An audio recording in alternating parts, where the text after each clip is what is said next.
masyarakat kemudian dengan kekuatan barangkali institusi Mahkamah Konstitusi, finansial, dia bisa menguasai media dan lain sebagainya. Maka seorang warga negara yang melaporkan hasil atau perkara korupsi atau perkara suap dan lain sebagainya, justru dia akan backfire ke dia. Tidak nyaman hidupnya, ada ancaman dari negara dan lain sebagainya. Jadi ancamannya bukan dari preman tapi dari negara, oknum-oknum negara misalnya. Padahal pada waktu yang bersamaan Presiden mengatakan siapa yang melaporkan korupsi itu malah di-encourage, akan dikasih hadiah. Bullshit itu sebenarnya, ya kan? Yang ada adalah kalau Anda melaporkan kasus korupsi, siap-siaplah Anda report, itu tingkat yang paling minimalis, tapi siap-siap juga Anda akan justru dijadikan tersangka.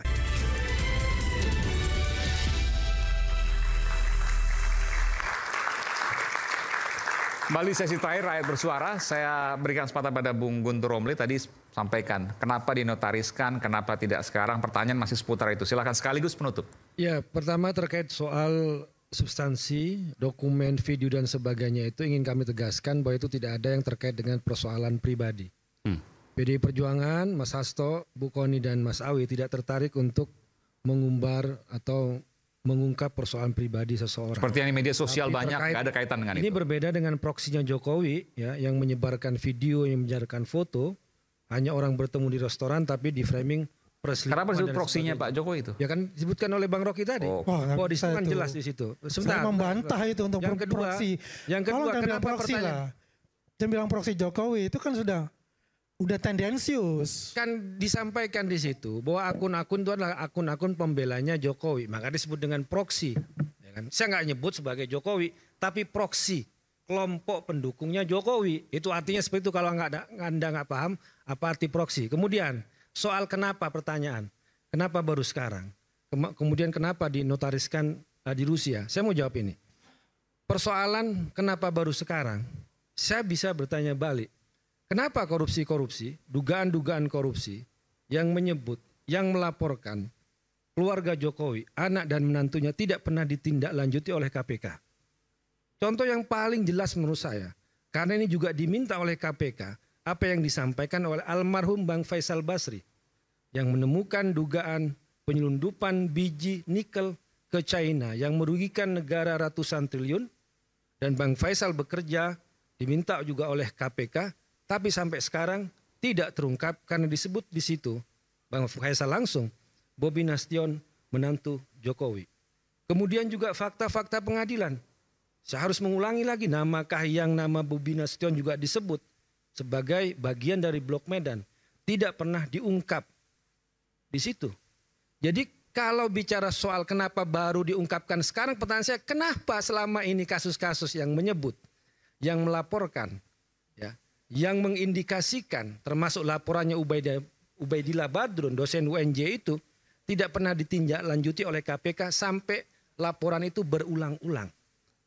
Jadi di situ jangan-jangan sekarang yang muncul no viral, no justice. Bahwa publik harus tahu. Kenapa? Karena lembaga-lembaga negara ini menyembunyikan bukti-bukti selama ini. Jangan-jangan yang diungkap selama ini juga dalam tanda kutip disembunyikan oleh lembaga-lembaga negara, tidak pernah ditindaklanjuti di lembaga-lembaga penegak hukum. Inilah dokumen kemudian yang kemudian mau disampaikan kepada publik agar publik tahu karena pemilik kedaulatan sesungguhnya di negara ini adalah rakyat.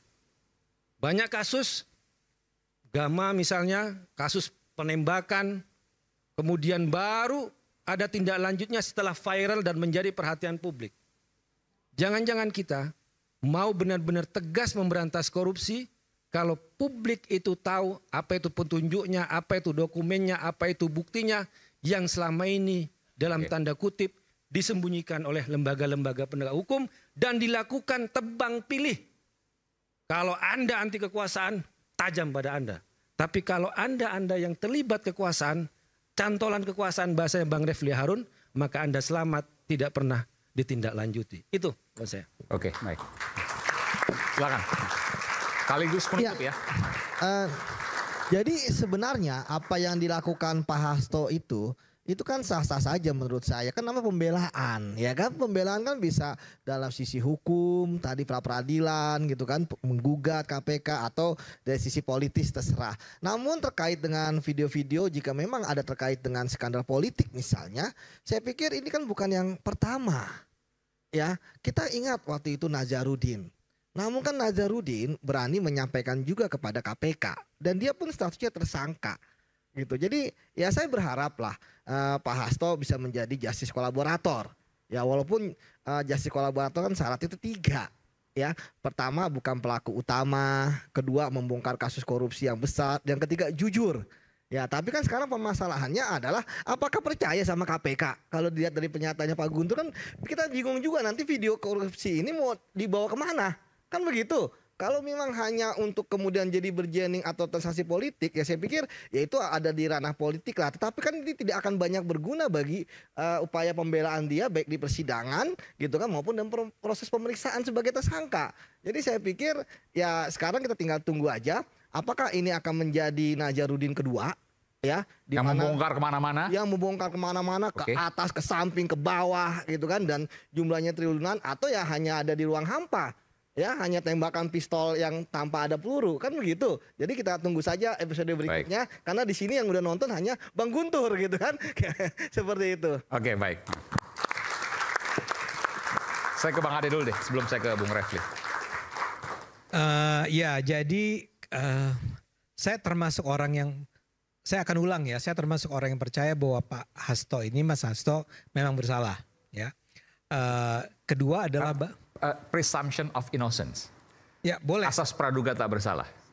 Enggak, bukan begitu logikanya. Presumption of innocence itu enggak begitu. Kita itu semua bisa punya kepercayaan bahwa orang itu salah atau tidak. Oke, ini saya Mas Guntur, termasuk Mas Ade. Saya termasuk orang yang percaya dia memang bersalah. Mungkin saya salah, tapi saya percaya dia bersalah. Tapi itu satu soal. Soal kedua adalah bahwa apa yang dikatakan oleh Pak Hasto itu menurut saya adalah sesuatu seperti ingin tanda petik mengancam ya. Jadi mengancam kalau saya sampai diperkarakan, saya sampai betul-betul ditersangkakan atau dinyatakan bersalah, saya akan bongkar kejahatan-kejahatan para pejabat yang selama ini saya tahu. Itu yang menurut saya sebenarnya tidak pantas dilakukan. Untuk kepentingan perang melawan korupsi di Indonesia, siapapun yang punya informasi, punya dokumen, punya video, punya rekaman yang menunjukkan kejahatan-kejahatan yang dilakukan oleh para penguasa, para pejabat pemerintah, bahkan keluarganya, bukan soal private nih, ini soal keluarga para pejabat, ya ungkapkan saja kepada publik. Nggak usah dengan cara seperti kami punya nih rekaman-rekaman yang menunjukkan terjadinya korupsi oleh para pejabat. Tapi belum kami akan keluarkan. Pertanyaan besarnya kalau gitu kapan Anda akan keluarkan? Saya duga yang ingin dia katakan adalah kami akan mengeluarkannya kalau kami dinyatakan sebagai bukan hanya tersangka tapi juga bersalah, juga diadili, juga dinyatakan bersalah dan masuk penjara. Itu yang saya harapkan tidak terjadi. Dan karena itu saya berharap sekali bahwa semua rekaman yang ada di tangan Pak Hasto dan Bu Kony sekarang itu dibuka. Dan sesegera mungkin itu ya? Sesegera mungkin. Okay. Dan tapi saya harus ingatkan juga kepada Pak Hasto dan terutama Bu Kony ya. Kalau Pak Hasto kan memang sudah jadi tersangka. Ya, tapi kalau Bu Kony juga harus ingat ya, kalau Anda dinyatakan sebagai orang yang dengan sengaja ikut terlibat dalam menyembunyikan informasi mengenai korupsi, ya, tidak mengungkapkannya kepada publik, padahal Anda tahu bahwa itu penting, padahal Anda tahu bahwa itu akan membongkar korupsi yang sesungguhnya, saya khawatir Anda nantinya akan berpotensi untuk dituntut sebagai orang yang terlibat dalam penyembunyian informasi tentang korupsi. Saya harapkan nggak ada korban-korban selanjutnya. Sehingga untuk itu saya berharap memang dengan segera bukti-bukti korupsi para pejabat ini bisa diungkapkan secara baik. Oke. Bung Refli silakan. Ini saya harus sampaikan juga karena saya sudah undang Mbak Kony dan sudah oke ya. Saya WhatsApp sendiri, tim saya juga WhatsApp sudah oke. Tapi kemudian tadi ada acara tidak bisa keluar tapi terakhir centang satu. Saya mungkin tidak tahu mungkin ada berhalangan apa satu dan lain hal. Di sana mungkin sekitar 4 jam dari Jakarta, 4 atau 5 jam, lupa saya. Jadi sore di sana. Oke, silakan Bung Refli. Iya, kita ini sering sekali bicara seolah-olah proses penegakan hukum itu normal ya, bukan di ruang di ruang hampa, bukan di ruang yang penuh dengan intrik politik dan lain sebagainya. Maka kadang-kadang orang pakai formalisme, wah harusnya begini dan lain sebagainya. Tapi di sisi lain orang tahu bahwa secara faktual tidak gampang ya. Kalau kita punya informasi katakanlah tentang korupsi, dalam banyak hal misalnya, pernah dulu dia sendiri pelaku suapnya dan dia mengatakan bahwa hakim itu terima suap. Lalu dia bilang, loh dari mana Anda tahu kalau dia, ya saya sendiri yang menyuapnya. Bayangkan, kasus suap hakimnya yang lebih berat ya, lebih strategis, lebih penting untuk diungkap, tidak diungkap duluan, malah dia kena pencemaran nama baik. Sehingga tujuan untuk memberantas korupsi tadi ada, walaupun justice kolaborator dalam pengertian yang umum ya, itu kemudian tidak tercapai. Jadi orang malas kalau seandainya punya informasi korupsi dan lain sebagainya, karena tidak hanya dia akan disibukkan oleh soal-soal seperti itu, dipanggil polisi, diperiksa dan lain sebagainya, tetapi sangat mungkin dia yang malah duluan dikriminalisasi. Ya, backfire kepada orang tersebut. Dan ini kan sudah menjadi gejala umum. Nah, kalau sebuah negara yang penegak hukumnya misalnya lebih concern terhadap pemberantasan korupsi, dia tidak melihat masalah yang periferialnya ini. Soal pencemaran nama baik, soal apa dan lain sebagainya. Kasus korupsinya yang didahulukan. Misalnya tadi, kasus perintangan dan lain sebagainya tidak menjadi main concernnya. Kasus korupsinya dulu. Misalnya dalam konteks Hasto, bukan Hastonya yang kemudian dikriminalkan dulu. Misalnya dia menyimpan kasus-kasus itu, tetapi siapa yang kemudian memang terlibat dalam kasus besarnya itu. Apalagi kasus itu, kasus yang merugikan keuangan negara yang luar biasa misalnya. Nah kita ini masalahnya adalah main pinggiran terus. Ya, apakah saya pernah mengalami? Pernah. Ketika saya mengungkapkan bahwa ada seorang hakim konstitusi yang korup misalnya, oh saya diancam oleh hakim konstitusi itu. Refli kena berapa pasal nih? Pasal pencemaran nama baik, pasal penghinaan, pasal ini, pasal itu. Kalau digabung katanya bakal kena 10 tahun. Iya, coba lihat, cek 2010 itu. Namanya Akil Muhtar kan. Untung ada KPK pada waktu itu yang agak menolong saya dalam tanda kutip. 2013 ditangkap Akil Muhtar dan akhirnya ketahuan bahwa memang dia korup. Kalau tidak kan masyarakat kemudian dengan kekuatan barangkali institusi Mahkamah Konstitusi, finansial, dia bisa menguasai media dan lain sebagainya. Maka seorang warga negara yang melaporkan hasil atau perkara korupsi atau perkara suap dan lain sebagainya, justru dia akan backfire ke dia. Tidak nyaman hidupnya, ada ancaman dari negara dan lain sebagainya. Jadi ancamannya bukan dari preman tapi dari negara. Oknum-oknum negara misalnya. Padahal pada waktu yang bersamaan Presiden mengatakan siapa yang melaporkan korupsi itu malah di-encourage. Akan dikasih hadiah. Bullshit itu sebenarnya ya kan. Yang ada adalah kalau Anda melaporkan kasus korupsi siap-siaplah Anda repot. Itu tingkat yang paling minimalis. Tapi siap-siap juga Anda akan justru dijadikan tersangka. Itu persoalannya. Makasih. Silakan. Ya. Saya agak heran selama ini apa yang dikaitkan dengan Pak Hasto sebagai Sekjen PDIP itu selalu dengan Jokowi. Apa yang terjadi di internal PDIP selalu dikaitkan dengan Jokowi. Ini sebagai pertanyaan buat saya. Saya minta jawaban seperti itu, satu. Makanya saya katakan ini ada kayak Jokowi fobia.